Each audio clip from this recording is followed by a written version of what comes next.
Hello, everybody. Average Gamer here. Welcome to another episode of Let's Talk. I know it's been a while. I do apologize for everything.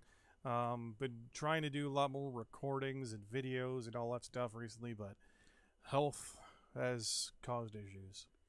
Won't get into it. But I'm confident in myself enough that I'm hoping that I'm going to be able to get through video. This is like my fifth time trying to record this because I keep screwing it up or yawning halfway through or having to stop to go do something. So, realism mode.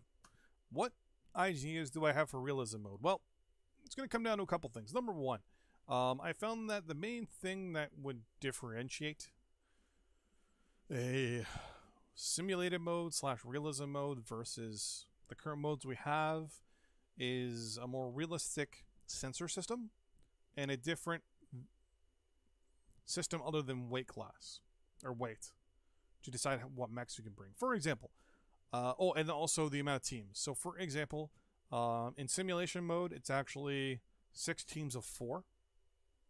So 4 versus 4 versus 4 versus 4 versus 4 versus 4, etc., etc., etc. All the way to the point where the system itself is different. So, for example, right now, if you're in a lance of 4 mechs, I think the maximum tonnage per mech theoretically is 75 tons. If every pilot maxed out their mechs, 75 tons per mech. There you go. Well, in the new system, or the simulator system, or even the realistic system, it'll be very simple. Very simple. Value. Either C-bill value or battle value, or battle efficiency. We can even change the name if we wanted to. Basically, the more efficient a mech is in battle, the more, the higher tier it is, basically. And you may not be able to take it into match, right? For example, a Locust is worth way less than an Atlas. An Awesome is worth way more than a Hunchback. A Cicada is worth less than a Shadowcat.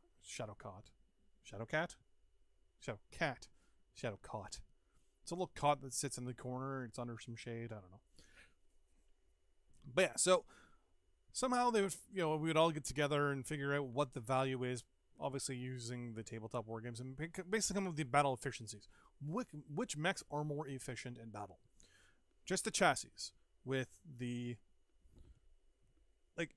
each chassis itself will be broken up into multiple different stages of value.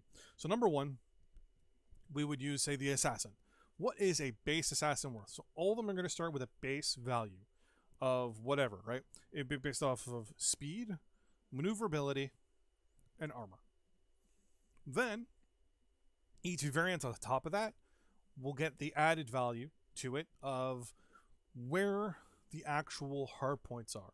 Obviously, the higher the hard point, the more it's worth. The amount of, we'll say, slots available to a hard point also determine its value. Things like that.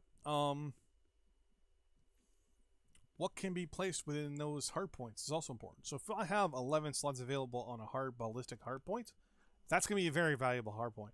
Why? I can put a Gauss in that. I can even put a heavy PPC if I wanted to. So, yeah, that's going to be a very valuable weapon point. Now, or weapon hard point. So we would go through all the values or whatever, and to make things a little bit more interesting, when you actually go to drop in a match, this is the part that'll probably piss a lot of people off. You don't pick the battle value. It does it. It will actually tell you the battle value is blank. And will show you all the mechs that you have that fit under that battle value for you, per pilot. And that's it. Now, if you're in a lance of 4, the lance commander then sees all the mechs that all 4 people, or the other all 4 people under his command of the lance, himself and the 3 other pilots, have to pick. And he can tell each pilot, hey, you take this, you take this, you take this, I'll take this. Or so-and-so is going to take this, Hey guys, pilot A and pilot B, can you take these two? Because pilot, myself and pilot, D are going to take the following mechs. Something like that. So that way you're kind of limited, right? If you're big and coordinated unit of 4, there you go. And on top of that, it's 4v4 v4. So basically it's a whole bunch of people, basically just a massive skirmish mode. And it's going to be tons of fighting, tons of shooting. And there's just, don't know whether there'll be respawns or not. Still contemplating whether that would be done or not. Then you'd have to be, 6 separate respawn points.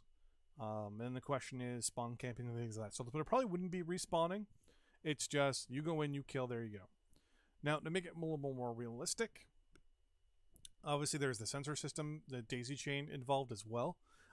Basically, the further you're away from the person gaining information, like say the person acting as a light, the less information you actually can get, to the point where the chain can actually break. Basically, it's like a data stream. Stream breaks down the further you go. So say you guys have a scout mech, the mech that you've designated as a scout, or the pilot you've designated as a scout, has moved up, say, 600 to 700 meters ahead of everybody. The information you might get might be is going to be different than you get at 300 meters behind the guy, or 200 meters, or even 100 meters behind him.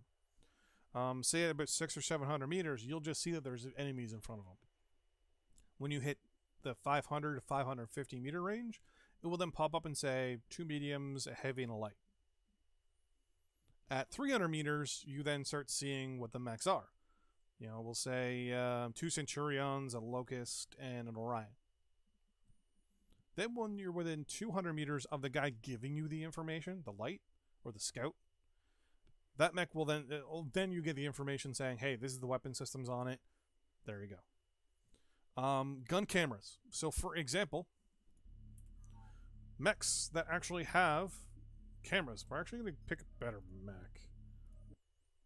I think the Awesome has a lot of cameras. I'm just going to click on the cockpit button. But the actual readouts now on the mechs, like the actual screens, will all actually now have a purpose. One will tell you how much ammo you have. Other readouts will tell you your heat, your speed. I'm trying to think your mech lab. Select mech.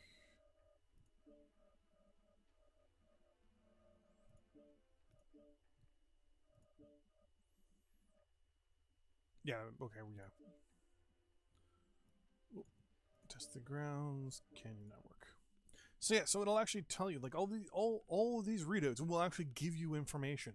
Heat stink status. They'll give you how much ammo you have if you're running weapons with ammo. It'll even tell you like, SRM ammo. Like say this one here will tell you how much SRM ammo you have. This one will actually show you the target you're aiming at. These two here, say this one shows you all your heat and whatever. This one shows what you're aiming at. The one that I can't. The one far to the left there will show something else. Every single thing in the cockpit now actually has a purpose. Your HUD will be different. I don't know in lore if they actually had a HUD. I know they had a neural helmet. But I don't know, to be honest with you. I don't remember how they worked it out. But basically, you have to lock onto your target to hit it. Like, I'll actually run up to the target, hit R, and then start shooting. And if my weapon, it'll actually tell me, say, on one of these readings, if my weapons can actually hit it or not, right?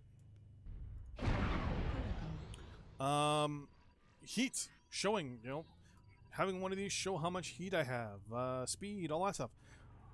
Have it so that I actually have to look around my cockpit and actually have to pay attention to the information I'm being provided. It's really good. Have that actual as a purpose. Ejections are a thing. If you don't eject, you could die. Have it so that it's an ongoing campaign situation as well. If you actually survive yourself as a pilot, X amount of matches, you get rewards.